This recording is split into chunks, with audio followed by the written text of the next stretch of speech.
ಸಚಿವರೇ ಹೂಗಾರ್ ಅವರೇ, ನಿಮ್ಮ ನಾಳೆಲ್ಲ ನಾಡ್ದ ನಿಮ್ಮ ಚಾನಲ್ ಅಲ್ಲಿ 1 to 1 ಕುಂದಿರ್ತೀನಿ.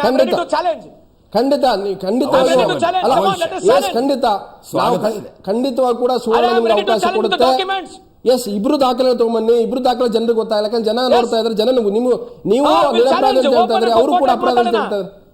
ಇಬ್ರು ಕೂಡ ದಾಖಲೆಗಳಿರೋದ್ರಿಂದ ಜನರ ಮುಂದೆ ಹೋಗ್ಬೇಕಾಗತ್ತೆ. ಅಲ್ಟಿಮೇಟ್ ಜನರ ಮುಂದೆ ಚರ್ಚೆ ಆಗ್ಲೇಬೇಕಾಗತ್ತೆ. ನೀವು ನ್ಯಾಯಾಂಗ ಒಂದು ನಿಮಿಷ ಕೇಳಿ, ಹೂಗಾರ್ ಅವರೇ, ಹಿರೇಮಠ್ ಸಾಹೇಬರು ಪದೇ ಈ ಮೀಡಿಯಾಕ್ಕೆ ಬಂದು ತೋರಿಸ್ತಾರಲ್ಲ ಡಾಕ್ಯುಮೆಂಟ್ಸ್ಗಳು, ಈ ಡಾಕ್ಯುಮೆಂಟ್ಸ್ಗಳು ಅವೈಲೇಬಲ್ ಇರಲಿಲ್ಲ 4 ವರ್ಷ ಹಿಂದ್ಗಡೆ. ಅದನ್ನ ನಾಳೆ ಸಮಾಧಾನದಿಂದ ಶಾಂತವಾಗಿ ಹೇಳಿ ಇಲ್ಲಿ ಬಂದು. ಈಗ ಸಂತೋಷ್ ಲಾಡ್ ಹೇಳುವಂತಂದ್ರೆ, ಈ ದಾಖಲೆ ಮೊದಲೇ ಇದ್ದು, ಬಿಜೆಪಿ ಸರ್ಕಾರ ಇತ್ತು, ಸದಾನಂದ ಗೌಡ ಸಿಎಂ, ಜಗದೀಶ್ ಶೆಟ್ಟರ್ ಸಿಎಂ ಆಗಿದ್ರು. ಆ ಟೈಮ್ ಅಲ್ಲಿ ಸಂತೋಷ್ ಲಾಡ್ ಅವರ ಕಂಪನಿಗಳು ಇಲ್ಲಿಗಲ್ ಅಲ್ಲಿ ಭಾಗಿಯಾಗಿದೆ ಅಂತ ನೀವು ಹೇಳಲಿಲ್ಲ ಅಂತ ಅವ್ರ ವಾದ. ಈಗ ನೋಡಿ, ನಾನು ತಮಗೆ ಸಿಸಿ ರಿಪೋರ್ಟ್ ತರ್ತಾರೆ, ಇವ್ರ ಹತ್ರ ದಾಖಲಾತಿಗಳಿದಾವೆ. ಅಲ್ಲ, ಒಂದ್ ನಿಮಿಷ, ನೀವು ಆಗ 4 ವರ್ಷ ಸುಮ್ಮನೆ ಇದ್ರಿ, ನೀವು ಅವಾಗ ಸುಮ್ಮನೆ ಇದ್ರಿ. ನೀವು ಮಂತ್ರಿ ಆಗೋ ಟೈಮಲ್ಲೂ ಕೂಡ ಹೇಳಲಿಲ್ಲ ಇದನ್ನ, ಮಂತ್ರಿ ಆದ್ಮೇಲೆ ಹೇಳಿದ್ರಿ. ಈಗ ನೋಡ್ರಿ, ಮೊಟ್ಟ ಮೊದಲು ಲೋಕಾಯುಕ್ತ ರಿಪೋರ್ಟ್ ಅನ್ನ ಸುಪ್ರೀಂ ಕೋರ್ಟ್ಗೆ ಒಯ್ದವರು ನಾವು. ಸಿಸಿ ಅವರ ತಂಡ ಬಂದು ರಿಪೋರ್ಟ್ ಕೊಡಬೇಕಂತ ಆದೇಶ ಮಾಡಿಸಿದವರು ನಾವು. ಆಮೇಲೆ ಸೆಂಟ್ರಲ್ ಎಂಪವರ್ಡ್ ಕಮಿಟಿ ಅವರು ಬ್ಯಾನ್ ಬ್ಯಾಡ್ ಅಂತ ಹೇಳಿದಾಗ ಬ್ಯಾನ್ ಮಾಡಲೇಬೇಕು ಅಂತ ಸುಪ್ರೀಂ ಕೋರ್ಟ್ಗೆ ಆಗ್ರಹ ಪಡಿಸಿ ಬ್ಯಾನ್ ಮಾಡಿಸಿದವರು ನಾವು. CBI ತನಿಖೆ ಆಗಲೇಬೇಕು, ರೆಡ್ಡಿ ಸಹೋದರ ಇಲ್ಲೇನೊಂದು ಅಸೋಸಿಯೇಷನ್ ಅದು ಆಯಿತು. ಆಮೇಲೆ ಸಿಸಿ ಅವರು ಯಾವಾಗ ರಿಪೋರ್ಟ್ಗಳನ್ನ ಕೊಡಲಿಲ್ಲ, ಯಡಿಯೂರಪ್ಪ ಬೆಳಕೆರೆ ಪೋರ್ಟ್ದಲ್ಲಿ ಆದ ಹಗರಣಗಳು, ಜಿಂದಲ್ದವರ ಅವ್ಯವಹಾರಗಳು ಎಲ್ಲವನ್ನು ಸುಪ್ರೀಂ ಕೋರ್ಟ್ಗೆ ತಂದೆವು. ಇವತ್ತದೆಲ್ಲ ಏನು ಪರಿಣಾಮ ಆಗ್ತಾ ಇದೆ ನೋಡ್ತಾ ಇದ್ದಾರೆ. ನನ್ನ ಅಭಿಪ್ರಾಯದೊಳಗೆ ನಾಳೆ ಸಮಾಧಾನದಿಂದ ಅವರು ಬರಲಿ, ನಾವು ಸಮಾಧಾನದಿಂದ ಚರ್ಚೆ ಮಾಡೋಣ. ಆದರೆ ಸತ್ಯಕ್ಕೆ ನಾವು ಗೌರವಿಸಿ ನಮ್ಮ ವಿಷಯಗಳನ್ನು ಸಂಕ್ಷಿಪ್ತವಾಗಿ ನೇರವಾಗಿ ಟು ದ ಪಾಯಿಂಟ್ ಅಡ್ರೆಸ್ ಮಾಡೋಣ. ಪರಸ್ಪರ ಗೌರವ, ಪರಸ್ಪರ ಇದರಿಂದ ಒಂದು ಒಳ್ಳೆಯ ವಾತಾವರಣದೊಳಗೆ ಚರ್ಚೆ ಮಾಡೋಣ. ಈಗ ಸಂತೋಷ್ ಲಾಡ್ರೆ ಹಿರೇಮಠ ಹೇಳ್ತಾರೆ, ನನ್ನ ಹತ್ರ ದಾಖಲೆಗಳಿವೆ. ಒಂದ್ ನಿಮಿಷ ಹಿರೇಮಠ ಅವ್ರು ಏನ್ ಹೇಳಿದ್ದಾರೆ? ಅಲ್ಲ, ನನ್ನ ದಾಖಲೆಗಳು ನಾಳೆ ಸಿದ್ದರಾಮಯ್ಯ ಕೊಡ್ತೀನಿ, ರಾಜ್ಯಪಾಲರಿಗೆ ಕೊಡ್ತೀನಿ, ಪರಮೇಶ್ವರ್ ಕೊಡ್ತೀನಿ, ಅವ್ರು ಪರಿಶೀಲನೆ ಮಾಡಿ ಕೊಡ್ತೇವೆ. ಕರೆಕ್ಟ್, ಬರೋಬ್ಬರಿ. ಯಾಕಂದ್ರೆ ಇವತ್ತು ಅವರು ವರ್ತನೆ ನೋಡಿದ್ರೆ ನನಗನ್ಸು ಮಟ್ಟಿಗೆ ಸ್ವಯಂ ಪ್ರೇರಣೆಯಿಂದ ಅವರು ಯಾವುದೇ ಇದನ್ನು ತಯಾರಿಲ್ಲ. ಸೊ ಈ ಪ್ರಸಂಗದೊಳಗೆ ಅದೇ ನೆಕ್ಸ್ಟ್ ಹಾದಿ. ಇದಕ್ಕೆಲ್ಲ ರೂವಾರಿಗಳು ಇವರೇ. ಒಂದ್ ನಿಮಿಷ ಕೇಳಿ, ಇದಕ್ಕೆಲ್ಲ ರೂವಾರಿಗಳು ಇರೋ 2009ನೇ ಇಸ್ವಿಯಿಂದ ಇವ್ರಿಗೆ ರೂವಾರಿಗಳು ಇವರೇ. ಇಷ್ಟು ದಿವಸ 2013ನೇ ವರೆಗೆ ಸುಮ್ಮನೆ ಕುಂದ್ರದ ಏನ್ ಸೀಟ್ ಇತ್ತು ನಮಗೆ? ಇವೆಲ್ಲ ಕಿವಿಯ ರೂವಾರಿಗಳಲ್ಲ. ನಮಗೆ HS ದೊರೆಸ್ವಾಮಿ ಅವರು ಕೇಳಿದ್ದು ಜೂನ್ ತಿಂಗಳಲ್ಲಿ. ನಿಮ್ಮ ಡಿಸ್ಪ್ಯೂಟ್ ಏನು ಫಸ್ಟ್ ನಾನು ಅವ್ರ ಹತ್ರ ಉತ್ತರ ತಗೊಳ್ತೀನಿ. ಯಾಕಂದ್ರೆ ಇದು ಏನಂತಂದ್ರೆ ಎಲ್ಲರೂ ತಾಳ್ಮೆ ಕಳ್ಕೊಂಡಂಗೆ ಆಗ್ತಾ ಇದೆ. ನಿಮ್ಮ ಫಸ್ಟ್ ಡಿಸ್ಪ್ಯೂಟ್ ನಾನು ಉತ್ತರ ತಗೊಳ್ತೀನಿ ಅವರಿಗೆ. ಏನಂದ್ರೆ ನಿಮ್ಮ ಡಿಸ್ಪ್ಯೂಟ್ ಈ ವಿಚಾರದ ಸಂತೋಷ್ ಲಾಡ್ ನೀವು ಹೇಳ್ತಾ ಇರೋದು ಅವ್ರ ಮೇಲೆ ಆರೋಪ ಇದೆ ಅನ್ನೋದು ಮೊದಲ ಡಿಸ್ಪ್ಯೂಟ್. ಅದಕ್ಕೆ ನಾನು ಉತ್ತರ ತಗೊಳ್ತೀನಿ ಅವ್ರ. ನನ್ನ ಅಭಿಪ್ರಾಯದೊಳಗೆ ಸಂತೋಷ್ ಲಾಡ್ ಅವರು ಅಕ್ರಮಗಳಲ್ಲಿ ತೊಡಗಿದ್ದಾರೆ, ಗಂಭೀರ ಅಕ್ರಮಗಳಲ್ಲಿ ಅನ್ನೋದು ಈ ಎಲ್ಲ ದಾಖಲಾತಿಗಳಿಂದ ಸ್ಪಷ್ಟವಾಗಿದೆ. ಅವರಿಗೆ ನೈತಿಕ ಜವಾಬ್ದಾರಿ ಇದ್ದರೆ ಅವರು ಸಚಿವ ಸ್ಥಾನದಿಂದ ಕೂಡಲೇ ಇಳಿಯಬೇಕು. ಅವರು ಇವತ್ತು ನಿಮ್ಮಲ್ಲಿ ಇರುವ ಆ ದಾಖಲೆಗಳು ಅಷ್ಟೇ ಸಾಕು ಅವರಿಗೆ. ಅವರ ಹತ್ರ ದಾಖಲೆ ಇದಕ್ಕಿಂತಲೂ ನನ್ನ ಅಭಿಪ್ರಾಯದೊಳಗೆ ಅವ್ರಿಗೆ ಏನಾದರೂ ಇದ್ದರೆ ಈಗಾಗಲೇ ಜವಾಬ್ದಾರದಲ್ಲಿ ಸ್ಥಾನದಿರೋರು ಅವರು ಬಿಡುಗಡೆ ಮಾಡಬೇಕಾಗಿತ್ತು. ನಿಮಗೆ ಮಾಡಿಲ್ಲ ಇಲ್ಲಿವರೆಗೆ, ನಾಳೆ ಇದ್ದರೆ ಮಾಡಲಿ. ಆದರೆ ಇವತ್ತಿನ ವರ್ತನೆಯನ್ನು ನೋಡಿದರೆ ನನ್ನ ಅಭಿಪ್ರಾಯದೊಳಗೆ ನಮ್ಮ ಚರ್ಚೆ ಒಂದು ಸೌಹಾರ್ದಯುತ, ಒಂದು ಜವಾಬ್ದಾರಿಯುತವಾಗಿ, ಒಂದು ಸಂಯಮದಿಂದ ಅವಾಗ ಯಾರಾದರೂ ಗೌರವ. ಅದಕ್ಕೆ ನಾಳೆ ಅವ್ರಿಗೆ ಕಳಿಸ್ಬೇಕು ಅನ್ನೋ ವಿಚಾರ ಇದೆ. ಈ ಹೆಜ್ಜೆಯನ್ನ ನಾವು ನಾಳೆ ತಗೊಳ್ತಾ ಇದ್ದೇವೆ ಬೆಳಗ್ಗೆ. ಈಗ ಆಮೇಲೆ ಚರ್ಚೆಗೂ ತಯಾರಿದ್ದೇವೆ. ಸಂತೋಷ್ ಲಾಡ್ರೆ, ಒಂದು ಪ್ರಶ್ನೆ. ಹಿರೇಮಠ ಬಿಡುಗಡೆ ಮಾಡಿದ ದಾಖಲೆ ನಿಮ್ ಯಾವ ಅಂಶ ಆಕ್ಷೇಪ ಇದೆ? ಯಾವ ಅಬ್ಜೆಕ್ಷನ್ ಮಾಡ್ತಾ ಇದ್ದಾರೆ ಹೇಳಿ ಮೊದಲು. ಕರೆಕ್ಟ್. ಒಂದ್ ನಿಮಿಷ ಲಕ್ಷ್ಮಣ್ ಹೂಗಾರ್ ಅವರೇ, ಒಂದ್ ನಿಮಿಷ ನಾನು ಈಗ ಸ್ಪಷ್ಟೀಕರಣ ಕೊಡ್ತೀನಿ ನಿಮಗೆ. ಈಗ ಅವ್ರೇನು ಅಬ್ಜೆಕ್ಷನ್ಸ್ಗಳು ಇವತ್ತೇನು ಪಾಯಿಂಟ್ಸ್ಗಳು ರೇಸ್ ಮಾಡಿದ್ದಾರೆ ಅದಕ್ಕೆಲ್ಲ ಮೀಡಿಯಾ ಹೌಸಿಗೆ ನಾನು ಅವೆಲ್ಲ ರಿಪ್ಲೈ ಕಳಿಸ್ತಾ ಇದ್ದೀನಿ. ಒಂದು. ಎರಡನೇದು, ಇವತ್ತೇನು ಹಿರೇಮಠ ಸಾಹೇಬ್ರು ಈ ರೀತಿ ಹೇಳ್ತಿದ್ದಾರೆ, why I am boiling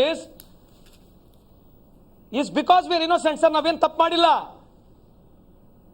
That's why all the agencies till today have not put me behind bars. Why other people are in behind bars today? Why I am not behind bars today? ಇವತ್ತು ನಾನು ಯಾಕೆ ಜೈಲಲ್ಲಿಲ್ಲ, ಬೇರೆ ಯಾಕೆ ಜೈಲಲ್ಲಿದ್ದಾರೆ sir? ಅದಕ್ಕೇನು reason ಇಲ್ವಾ? So ಅವರೆಲ್ಲ ಇದೇ ರಿಪೋರ್ಟ್ಸ್ಗಳು ತೊಗೊಂತಾನೆ ಮಾಡಿರೋದು ರಿಪೋರ್ಟ್ಗಳು.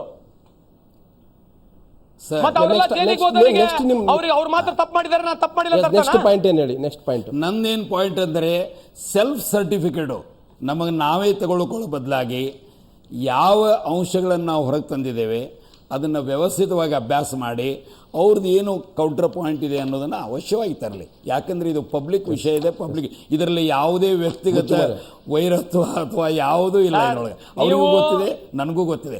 ಆದರೆ ಇವತ್ತಿನ ಇದನ್ನು ನೋಡಿದರೆ ನಾಳೆ ನನಗನ್ಸೋ ಮಟ್ಟಿಗೆ ಗವರ್ನರು ನಮ್ಮ ಕೇಂದ್ರ ಸರ್ಕಾರದ ಕಾಯ್ದೆ ಮಂತ್ರಿಗಳಾಗಿದ್ದರು, ಮುಖ್ಯಮಂತ್ರಿಗಳು ವಕೀಲರಿದ್ದಾರೆ, ಡಾಕ್ಟರ್ ಪರಮೇಶ್ವರ್ ಏನಿದ್ದಾರೆ ಪ್ರೆಸಿಡೆಂಟ್ ಇದ್ದಾರೆ, ಮತ್ತು ಕಾಂಗ್ರೆಸ್ ಪಕ್ಷದ ಹೈಕಮಾಂಡಿನ ಮುಖ್ಯಸ್ಥರಿಗೂ ಕೂಡ ನಾವು ಇದನ್ನು ಕಳಿಸ್ಕೊಡ್ತೇವೆ. ಈಗ ಸ್ಪಷ್ಟವಾಗಿದೆ. ಕೊನೆಯದಾಗಿ ಸಚಿವರೇ ಕಳಿಸ್ಕೊಡ್ರಿ ಸರ್. ಅಲ್ಲ, ಸಿದ್ದರಾಮಯ್ಯ ಅವರಿಗೆ ಸಿಎಂ ಕೊಡ್ತಾರೆ, ಗವರ್ನರ್ ಕೊಡ್ತಾರೆ, ಮತ್ತು ಪರಮೇಶ್ವರಿ ಹೈಕಮಾಂಡ್ ಕೊಡ್ತಾರೆ, ಮತ್ತು ಮಿಸಸ್ ಸೋನಿಯಾ ಗಾಂಧಿ ಅವರು ಕಳಿಸ್ತೇವೆ. ಅಯ್ಯೋ ಶಿವನೇ, ಕೊಡಿ ಸರ್. ಒಂದ್ ನಿಮಿಷ ಹಿರೇಮಠ ನಮ್ದೊಂದು ಕ್ಲಾರಿಫಿಕೇಶನ್ ಕೇಳ್ತೀನಿ ಕೇಳಿ. ಯಾಕಂದ್ರೆ ಸೌಹಾರ್ದಯುತ ಚರ್ಚೆ ಆಗಬೇಕು, ಅರ್ಥಪೂರ್ಣ ಚರ್ಚೆ ಆಗಬೇಕು, ಸತ್ಯ ಹೊರಗೆ ಬರಬೇಕು. ಅನವಶ್ಯಕ ಇದು ಅವಶ್ಯಕತೆ ಇಲ್ಲ. ಅಲ್ಲ, ನೀವು ಏನು ಮಾಡ್ತಾ ಇದ್ದೀರಿ ಅಂತಂದ್ರೆ, ನಿಮಗೆ ಪ್ರತಿ ಟೈಮ್ ಯಾವ ಡಾಕ್ಯುಮೆಂಟ್ ಸಿಗ್ತವೆ ನೀವು ಹಗಲೆಲ್ಲ ಮೀಡಿಯಾ ಹತ್ರ ಹೋಗ್ತೀರಿ. ನೀವು ಮೀಡಿಯಾ ಹತ್ರ ಯಾಕೆ ಹೋಗ್ಬೇಕು? ನಂಬರ್ 1, ನಿಮ್ಮ ಹತ್ರ ದಾಖಲಾತಿಗಳಿದ್ರೆ ಕೋರ್ಟಿಗೆ ಕೊಡಿ. ಅಲ್ಲ sir, who is to say who is wrong? ಎಲ್ಲ ದಾಖಲಾತಿಗಳನ್ನು ಕೋರ್ಟಿಗೆ ಕೊಡಲಾಗಿದೆ, ಕೋರ್ಟ್ ನಿರ್ಣಯ ಕೊಟ್ಟಿದೆ. ಅಂದ್ರೆ ಇರೋ ಮೋಟ್ರೆ ಈ ದೇಶದಲ್ಲಿ ಒಂದು ಕೋರ್ಟು, ಅವ್ರು ಯಾರು ರಾಂಗ್ ಅಂತಾರೆ ಅವ್ರು ಪನಿಷ್ ಆಗ್ಬಿಡ್ಬೇಕು. ಈ ಮಾತನ್ನ ಕೆಳಗಿಳಿಯುವಾಗ ಲೋಕಾಯುಕ್ತ ರಿಪೋರ್ಟ್ ಮೇಲೆ ರೆಡ್ಡಿ ಸಹೋದರ ಮಾತಾಡಲಿಲ್ಲ, ಮುಖ್ಯಮಂತ್ರಿಗಳು ಮಾತಾಡಲಿಲ್ಲ.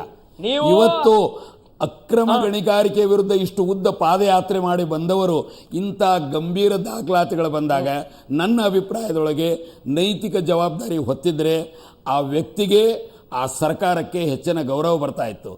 ಇದು ಬರ್ತಾ ಇಲ್ಲ ಅಂದ್ರೆ ಮುಂದಿನ ಸಂಬಂಧಪಟ್ಟ ವ್ಯಕ್ತಿಗಳಿಗೆ ಈ ತರ ಭಾಷಣ ಮಾಡಿದ್ರೆ ನಿಮ್ದು ಏನು ಹೋಗೋದಿಲ್ಲ. ಲಾಡೋರೆ ಈ ತರ ಭಾಷಣ ಮಾಡಿದ್ರೆ ಏನು ಹೋಗೋದಿಲ್ಲ ಟಿವಿ ಮುಂದೆ ಬಂದು. ನೀವು ಅಲ್ಲರಿ 4 ವರ್ಷ ನೀವು ಅಲ್ಲರಿ, ಒಂದ್ ನಿಮಿಷ ಕೇಳ್ರಿ. ಅಲ್ಲ, 4 ವರ್ಷ ನೀವು ಮ್ಯಾಟ್ರು ಈ ಕೋರ್ಟ್ ನಲ್ಲಿ ಫೈಟ್ ಮಾಡಿದಿರಿ. 4 ವರ್ಷದಿಂದ ತನಿಖೆಗಳು ನಡೀತಾ ಇದೆ. ಸಿಐಡಿ ತನಿಖೆ ಇದೆ, ಸಿಬಿಐ ತನಿಖೆ ಇದೆ, ಈಗ ಹಿರೇಮಠರು ಹೊರ ತಂದಂತ ದಾಖಲೆಗಳ ಯಾವ ಪಾಯಿಂಟ್ ಅನ್ನ ನೀವು ಬೇಸಿಕ್ ಆಗಿ ವಿರೋಧ ಮಾಡ್ತಾ ಇದ್ದೀರಿ? ಯಾವ ಅಂಶವನ್ನ ಆಕ್ಷೇಪ ಮಾಡ್ತಾ ಇದ್ದೀರಿ? ಒಂದು ನಿಮಿಷ ಹೇಳ್ತೀನಿ ಕೇಳಿ. ಅಲ್ಲ, ಒಂದು ನಿಮಿಷ ಆಯ್ತು, ಹೇಳ್ತೀನಿ ಕೇಳಿ. ಈಗ ಅವ್ರು ಎತ್ತಿರ್ತಕ್ಕಂಥದ್ದು 2 ಪಾಯಿಂಟ್ ಇದೆ. ಒಂದು ಪ್ರಶ್ನೆ ಕೇಳಿರ್ತಕ್ಕಂಥದ್ದು, where in MSVS Lord and Sons has been charged with illegal mining beyond lease boundary ಅಂತ ಹೇಳಿ ಲೋಕಾಯುಕ್ತದಿತ್ತು. ಅದೇ FOC ಹೇಳ್ತಾ ಇರೋದವರು. ಹೌದು. ಈ FOC ಮೇಲೆ ನಾವು ಹೈಕೋರ್ಟಿಗೆ ಹೋಗಿದೀವಿ, ಆರ್ಡರ್ ಇದೆ ಅವ್ರ ಹತ್ರ. FOC ಅಂಡರ್ಟೇಕಿಂಗ್ ಇದೆಯಲ್ಲ, ಲೆಟರ್ ಇದೆಯಲ್ಲ, ಅದನ್ನ ಪ್ರಶ್ನೆ ಮಾಡಕ್ಕೆ ಹೈಕೋರ್ಟ್ ಹೋಗಿದ್ದಾರೆ ಅಂತ ಅವ್ರು ಕೇಳ್ತಾರೆ. ಹೈಕೋರ್ಟ್ ಆ ಅಂಡರ್ಟೇಕಿಂಗ್ ಕೊಟ್ಟಿದ್ದು ಮಾನ್ಯ ಸಚಿವರಿಗೆ ನೆನಪಡಿಸ್ತಾ ಇದ್ದೇನೆ. ಒಂದ್ ನಿಮಿಷ ಅಲ್ಲ, 13 ಏಪ್ರಿಲ್ಕ್ಕೆ ಹೈಕೋರ್ಟ್ ಏನ್ ಹೇಳುತ್ತಂದ್ರೆ, ಇವ್ರೇನ್ ಅರ್ಜಿ ಮಾಡಿದ್ರು, ಲೋಕಾಯುಕ್ತ ರಿಪೋರ್ಟ್ ಸ್ಕೆಚ್ ಅವಲಂಬನ ಮಾಡ್ಲಿಕ್ಕೆ ಅವ್ರಂತ ಅವಶ್ಯವಾಗಿ ಆಧಾರ ಮಾಡಬಹುದು. ಎರಡನೇದ್ದು FIR ಸ್ಕ್ವಾಶ್ ಮಾಡ್ರಿ. ಯಾವ ರೀತಿ ಯಡಿಯೂರಪ್ಪ ಅವರು ಹೋಗಿದ್ರು, FIR ನಾವು ಸ್ಕ್ವಾಶ್ ಮಾಡ್ಲಿಕ್ಕೆ ಇವರ ಅಪ್ಲಿಕೇಶನ್ ರಿಜೆಕ್ಟ್ ಮಾಡಿದ್ದಾರೆ. ಮತ್ತು ಸಂಬಂಧಪಟ್ಟ ಅಧಿಕಾರಿಗಳು ಅಕ್ರಮ ಗಣಿಗಾರಿಕೆ ಇದನ್ನ ಸರಿಯಾದ ಕ್ರಮ ತೆಗೆದುಕೊಂಡು ಈ ಅಕ್ರಮ ಏನ್ ಗಣಿಗಾರಿಕೆ ಆಗಿದೆ ಅದನ್ನ ಸುರಕ್ಷಿತವಾಗಿ ಕಾಪಾಡಬೇಕು. ಅದರ ನಂತರ ಈ ಅಂಡರ್ಟೇಕಿಂಗ್ ಬಂದಿದೆ. ಇದು ಯಾಕೋ ಅವರಿಗೆ ಕನ್ಫ್ಯೂಷನ್ ಆಗ್ತಾ ಇದೆ. ಹೈಕೋರ್ಟ್ ಆರ್ಡರ್ ಏನಿದೆ ಹೇಳಿ? ಹೈಕೋರ್ಟ್ ಆರ್ಡರ್ ಸುಪ್ರೀಂ ಇದು ಸಿಇಸಿಯ ರಿಪೋರ್ಟ್ ಯಾವುದು 15 ಏಪ್ರಿಲ್ 2011ರಲ್ಲಿ 3ನೇ ರಿಪೋರ್ಟ್ದೊಳಗೆ ಸ್ಪಷ್ಟವಾಗಿ ಇದೆ. ಇದೆಲ್ಲವೂ ನಿಮ್ಮ ಕೈಯಲ್ಲಿದೆ, ಮೀಡಿಯಾದೊಳಗೆ. ಅಲ್ಲರಿ, ನೀವು ಸುಮ್ಮನೆ ನಿಮಗೆ ಏನು ಅನುಕೂಲ ಮಾತಾಡ್ಬೇಡಿ ಸರ್. ಈಗ FOC ಮೇಲೆ 56 ಕಂಪನಿಗಳು ಹೈಕೋರ್ಟ್ಗೆ ಹೋಗಿದ್ವಿ, ಇನ್ಕ್ಲೂಡಿಂಗ್ NMDC.